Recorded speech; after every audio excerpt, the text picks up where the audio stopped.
benim nefesimdir. Azerbaycan benim hayatımdır.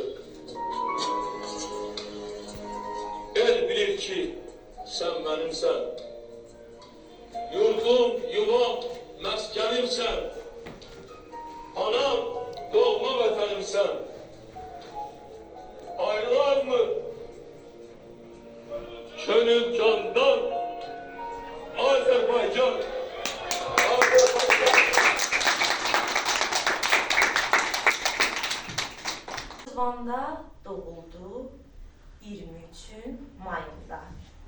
Güllü bahar fəslinin ən işıqlı ayında anası İzzət xanım, atası Əli Rıza.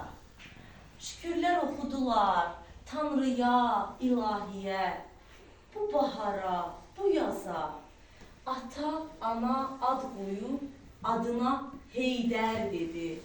Bu həyatın varını dərdikcə Heydər dedi.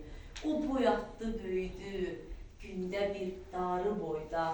Ona laylay çalanın xoş arzuları boyda. Uşaqlar, bugün biz sizinlə bizim liderimiz, ulu öndərimiz olan Heydər Əliyev haqqında danışacağıq. Heydər Əliyev bir dahi olaraq dünyaya gəldi. Bir dahi doğulub gəldi dünyaya və Heydər Əliyev Azərbaycana bir günəş tək doğdu. Azərbaycanı çiçəkləndirdi, inkişaf etdirdi. Azərbaycan məhz onun sayəsində dirçəldi və birləşdi. Uşaqlar, biz Heydər Əliyevi hər zaman qəlbimizdə yaşatmalıyıq və onun gözəl kəlamlarını da həmçinin. Deməli, onun gözəl bir kəlamı var. Ümumiyyətcə, onun çox gözəl kəlamları var.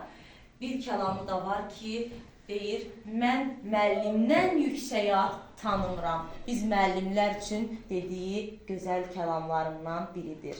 Uşaqlar, o təhsilə çox önəm verirdi. Məktəbə, müəllimə çox dəyər verirdi. Özü də məhz müəllim olmuşdur. Bəli. Biz bugün sizinlə elə bir şəxsiyyət haqqında danışırıq ki, siz böyüyəndə özünüz də biləcəksiniz ki, Heydər Əliyev necə böyük, dahi bir şəxsiyyət olmuşdur və Azərbaycan uğrunda necə böyük bir rol oynamışdır o. Və onun bu güclü siyasətini cənab İlham Əliyev, onun oğlu davam etdirir və Azərbaycanımızı daha da çiçəkləndirir, daha da irəliyə doğru aparır. Allah ona da sağlam can, uzun ömürlər versin. Azərbaycanımız onunla daim çiçəklənsin.